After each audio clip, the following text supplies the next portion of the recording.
On this episode of the show, I have with me Todd Hazen. He is head of technical recruiting at Gusto, and we're going to be talking about making deep connections. Obviously, moving from the non-tech side to the tech recruiting side, which Todd will talk to us about, is a big transition, and you have to still execute. And well, he figured out how to do that, how he leveraged his deep connections, used some of those fundamentals to drive results, and honestly, also talking to stakeholders. And how do you do that when you move into areas that you might not have as much experience? We're going to see if we can cover a few other things with Todd. We'll see how much time we have. But Todd, thanks for taking the time. Yeah, great to be here. Thanks for having me, and excited to talk some more today. Absolutely. All right, before we start, why don't you tell everyone what Gusto does in case they don't know? Yeah, if you don't know, we got to find out. Yeah, Gusto's really here to service small businesses, right? And, we think about servicing over 400,000 small businesses today, from payroll to benefits to tax help, really helping small shops take the worry and concern out of how they're going to pay their employees, right, at the end of the day, and really focus on the entrepreneurship so they can get back to focusing on their business. And so we've done a great job of that, and we're just getting started as we continue to find new ways to elevate our craft and, again, make the small business owners' life as easy as possible. So. Absolutely. All right. This topic, obviously, you've worked at some a great recruiting positions before, and we're going to talk about obviously moving into a place where you might not be familiar with. So in this case, to preface that, maybe we'll take a step back. Obviously, people have to understand the context. Tell us a little bit about and obviously you are the head of technical recruiting, just as where we end up. But a little bit of context, if you could, what other areas have you focused on, and other areas of recruiting that you've been involved in? Yeah, love the question. I've really tried to be everywhere that I can be. And I think I've found myself with some really exciting opportunities. It's about the people and getting to know their profiles. And it's exciting to learn about roles through the candidates themselves, the hiring leaders, hearing about those experiences, right? And so thinking back to my Robert Half days and really being kind of green within the recruiting space and working with office administrative professionals and accounting professionals, all the way up to where I am today, and really managing and leading and working alongside some of the best technical folks in the business, right? And so, understanding, what drives, what are the inner workings of what keeps a company moving, right? Each role plays a different part in the success of that company. And so from go-to-market, from revenue, from sales, from Facebook global security, working on the executive leadership protection in terms of folks that are, running along, side executives and having to keep up from that standpoint. It's been really fun in my career to think about the different spaces that I've been in and continuing to challenge myself and learning these new profiles. And if I don't know something, ask the candidate. They're the first ones that are willing to share the most with you. Absolutely. And, I guess in your case, moving in from non-tech to tech, there's obviously nuances in there. There are some things that don't change as well, and I think those are maybe the few areas being covered. But I guess as you kind of found yourself moving in and transitioning into a more technical recruiting role, obviously speaking to candidates helps. But what else did you find yourself doing to kind of help yourself ramp up as well? Yeah, love the question, and really thankful for the opportunity at Gusto, and being thankful for the team that I have in place today. If they weren't there, and leaning on them. So really thinking about the recruiters and some of the team members that are in place at Gusto that think about the transition. Having the opportunity to flex in this space can feel overwhelming, but understanding and asking the questions. So really getting to know each of these hiring leaders, and more importantly, the recruiters on the team. As I mentioned earlier, they're on the forefront chatting with candidates. They understand the nuances of our practices the best, and really understanding from them, coming in with an open curiosity. Hey, yes, may be in this leadership role, but talk to me like I'm a junior recruiter. What are the things that you are top of mind for you? What's going well? What's not going well? And what are some opportunities that I can help leverage, right? I pivoted into this particular role based on, my understanding of knowledge within Gusto, the inner workings and opportunities, and some of the amazing people that work here, and how we can work with them even more so. So both the recruiter side and then the business side, previous to taking on this role, I really took the time to get to know people in the office, colleagues that I didn't necessarily work directly with, seeing certain folks in the office that worked on the technical side. So surprisingly enough, I was actually a recruiter a short stint here helping on some growth within our emerging segments. And so one of those is our chief of staff for engineering, who I'd actually hired as a candidate. And now you look in that role as actually a partner, someone that I'm working alongside. And so that was someone that I could have a safe space with to, hey, what about this idea? What's going well? So not one person or one group, really try to blended approach to better understand each of the dynamics, and being able to get right to the questions based on having been at Gusto for over 3 years. Absolutely. I guess if you were looking at, just the path, the transition, I think sometimes in recruiting, we get really comfortable recruiting the roles that we're comfortable with. The more technical, they seem like they're more challenging in some ways, but then also it's just getting familiar with what the bar is. I think that's the hardest thing when you go into a new area, is not that can I find the candidate, is can I actually understand what makes one candidate better than the other? I think that's the challenge for me, at least. But when you kind of look at that, and you look at, obviously, you put in some people in place, obviously, to help you as well. But how long did it take you to actually get comfortable in looking at talent and understanding what those different bars look like?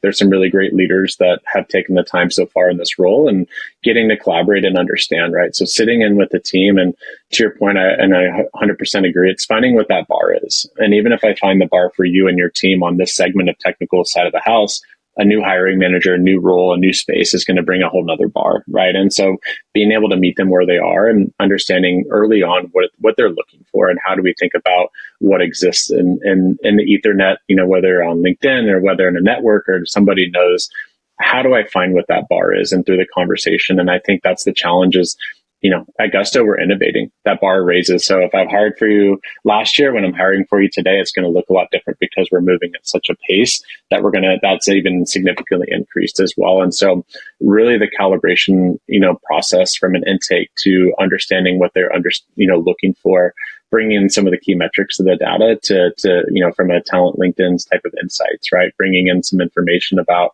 hey, you want this profile, how many of those people exist from a title standpoint or a years of experience standpoint, and then directing the conversation from there. And again, working with super talented recruiters to help me too. Hey, what are these searches that are more complicated and why? And making it a fun opportunity to learn, and not so much of, hey, why aren't we filling this faster? It's great. We understand this is a high touch role. This is what it's going to impact. Making sure we're clear on what the importance are, and more importantly, what are the outcomes of this role that we're going to be seeking? Is this a revenue generating role? Is this going to increase our presence within AI? Really getting to understand the baseline there, so we can then match that with the client as well. But like I said, it's always an ongoing calibration where, those constant check-ins with leaders, and, even for my own team, as I'm looking at, building out my own recruiting team, what we hired for 2 years ago may look a little different today, just based on the space that we're going and how we're navigating some of the market complexities as well. I really like that. And I guess as you grow into the role, things will, change, and you'll have other challenges to overcome. I think when you do move into this role, do you have advice if someone at some point does go through it? I mean, it's good for them to earmark this, but is there things that you're like, I should have considered this stuff, or there's things I could have done in preparation into moving into new area of recruiting? This is my favorite question so far. I mean, I think it's an important one. And this is only speaking from my personal experience, right? I can't speak for others, but I think it's okay to be humbled and be vulnerable in a lot of ways. For me, I think I initially came in and had this feeling that I had to know everything and hold it all together, and things are perfect and I know what I'm doing. Right. And I think that led to some missed opportunities for me to learn early on. And I think, understanding, and once I started to break through those doors, as I meet with our, awesome CTO and some of his leadership, and they'd ask a question, and then I'd be like, what? I'm not sure. Let me check on that and get back to you. Right. And that was such a well-received response, at least from their end, of saying, as opposed to throwing something out that I may think was right or wasn't sure on, and as opposed to not speaking with not absolute confidence, coming back and actually following up with more concrete details. And so I think that piece of being okay to say you don't know everything, and really leaning into that aspect. So what are the things I know really well? Right. And I can lean on those, and I can fall back on those. And then on the things I'm not taking the extra time, for me, I began reaching out to folks on LinkedIn that had a similar title, and I started taking calls, right? And I said, what are you guys doing? What are you thinking about? As a peer in the space, a lot of it's, how am I going to leverage you? I need a network to find a job. It's like, no, I'm here for advice, right? And some folks were willing to take that time and share some of those own experiences and really put that learner's mindset back on. And again, there's a lot of elements that I did know how to do, right? As we think about the translatables of recruiting, there's what are the functions that I can lean really well? Team development, team focus, setting clear KPIs, removing roadblocks, getting into the weeds and getting my hands dirty, and being okay to address some of the problems head on, or I call them opportunities head on, and being okay to navigate those kind of pieces as well. So those are what I would, to anyone in the similar roles. And I know people are thinking about changing careers. They're thinking about taking that big step. And it's okay to be uncomfortable. For me, I've always tried to lean in why I wanted to take this on. I love to learn. And if you're not being uncomfortable, you're not. There's an old quote that I had dug up that I remember hearing a couple of times, right? And it's from one of the old former CEOs of IBM, but it's really growth and comfort do not coexist. If you're not learning, you're not growing. And for me, I love having that opportunity to grow and learn. I love for someone to teach me something. And being the first one to admit that, hey, I learned this new, and ultimately owning some mistakes if I did make them as well. So we're not perfect in human nature, and it's okay to make some of those mistakes, because that means that I'm trying new things. I'm being a little bit disruptive. I'm bringing a new approach from what has always been. I think there's certain companies, hey, well, we've always done it this way, right? And Gusto is really trying to lead the forefront in terms of being innovative and new thinking and new ideas, and really promoting a culture where we can have this type of collaboration and execution to not only solve our problems for today, right? At Gusto, we're solving problems for our customers, and that's at the forefront of everything that we're trying to do as well. Absolutely. I guess a question for you, and that's actually fantastic, by the way. I mean, you outlined a lot of areas that I think people can leverage and fall back on your learnings. When you are, and you said, obviously, sometimes you just don't know, and you have to mention that. And I guess that might be a little part that is tricky, especially if you're in a meeting with a stakeholder. I mean, a lot of us are uncomfortable saying we don't know. I was told, I grew up in consulting, so I was told to embrace that. That was not something you hide from. When you do find yourself in those positions where you're with a hiring manager, and I mean, you just might not know, how do you kind of help yourself get out of those conversations, or how do you handle them rather than not get out of them? Yeah. No, I'm running as fast as no. I think ultimately, and I'm not much of a runner. I'm a water guy. So, but yeah, as you think about those situations, early in my career, I would have sweat through my shirt and kind of mumbled my way out of it. And I think there's instances where it's really being head on, and it comes back to the partnerships that I have with the people, the stakeholders that I'm working alongside. And, it's the open conversations. It's the seeking to understand, not coming in saying, I'm going to fix every problem you have or everything you need in here. That's just not the reality of it. And so I think some of those honest conversations that I approach with these stakeholders, we can have that sense of trust, right? And you see that from their ends too, of, hey, well, how's this? Well, I'm, on their end, maybe I'm not sure about this too. And there's some of that, open opportunity for conversation that we find some common balance. And so to your point, not trying to away from it, but the head on, and that's through the trust form. And how have I built that trust? And in this moment, can I build that trust? Right. And a lot of that's, hey, I don't have this today, but this is when you can expect to have it from me. And not only do I do it by that time, but I do it before. And so, I never want to have anyone follow up with me after a meeting. It's that one number rule that I have. I want to beat you to the punch every time. Hey, I want to get this to you before you ask for it. And that's something that I try and lean on. And hey, remember this meeting we had yesterday morning? Well, here's the data to support it. Here's the breakdown, and here's how we find it moving forward. Hey, here's my recommendation based on what you asked for. Hey, here's that market data that we are needing to do. So that follow through execution for me is, how I've found success in getting out of those type of situations where I may feel uncomfortable, or I feel that I need to know everything. And I will know it, but I just don't know it yet. And I'll provide that to you in a more informed way. And I think that type of interpretation from the clients is, again, that trust factor that continues to be built as well. Absolutely. I guess one question in that vein, just to kind of follow up, I guess making the move to technical, I mean, I could see the benefits of why someone would dive in there. Opportunities given, you're going to take it. I mean, in terms of your overall career, you could have not. I mean, you could have just gone down the path you were. Was the decision to take the technical recruiting to fill a void? Was it a new challenge? Because obviously, and a bigger career picture, obviously. I was just kind of curious where you kind of felt it fit in. Yeah, no, great question. And, for me, I think, and again, going back to vulnerability and candidness, right? Like I've been on non-tech most of my career, all my career. I feel I can do it very well. Is that a safe bet? 100%, right? Where I'm able to ultimately stay in a space that I know and do that, right? And there a potential opportunity arose. And I think ultimately that led me to thinking about, what I'd earlier said of, I don't like to be comfortable, right? And I tend to shy away from, I'll call it risk of, to your point on a career leap. It could go either way, right? I'm betting on myself and I'm understanding what I'm able to do. But more importantly, I felt the support from my leadership, right? And I wouldn't have taken that leap without that, of understanding like, hey, here's what I'm thinking. Here are my concerns. Here's what I think is going to go well.